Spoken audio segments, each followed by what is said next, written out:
28 मई 2015 की बात है, जो दोपहर के करीब 3 बज रहे होते हैं। उत्तर प्रदेश के मेरठ की एक अदालत के अंदर एक डिस्ट्रिक्ट जज बैठे हुए थे, जिनका नाम आर के गौतम बताया जाता है।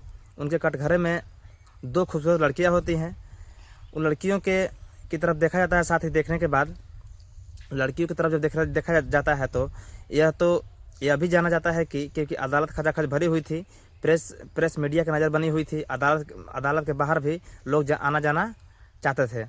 यह जानना चाहते थे कि आखिरकार जज साहब का फैसला क्या होगा। जज साहब ने जैसे ही लड़कियों को देखा और देखने के बाद उन्हें जज साहब सोचने में मजबूर हो जाते हैं। देखने के बाद उन्हें जब उम्र कैद की सज़ा सुनाई जाती है तो उम्र कैद की सज़ा सुनाने के बाद वो लड़कियाँ एकदम शांत थी, खामोश थी, लेकिन एक तरफ कुछ ऐसी बात नहीं हुई थी।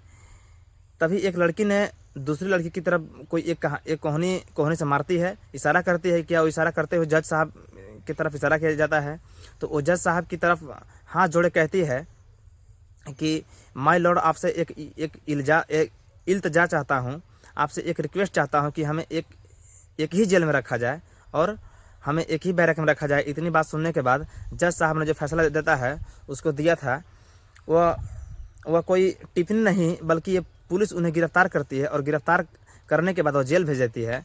जो बात जिन्होंने अदालत के सामने जज साहब के सामने जो बोली थी, वह बात जाकर उन्हें जेल साहब के सामने बोली जाती है।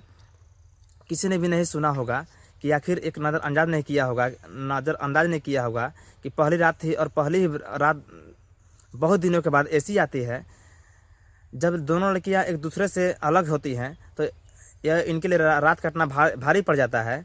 और अगला दिन निकलता है और इन दोनों लड़कियों के हंगामा करना शुरू कर देते हैं। हंगामा करना इतना बढ़ गया था, इस कदर था कि जेल प्रशासन भी इनके आगे नमस्तक हो जाता था और आखिरकार इनकी मांगों को मान लिया जाता है।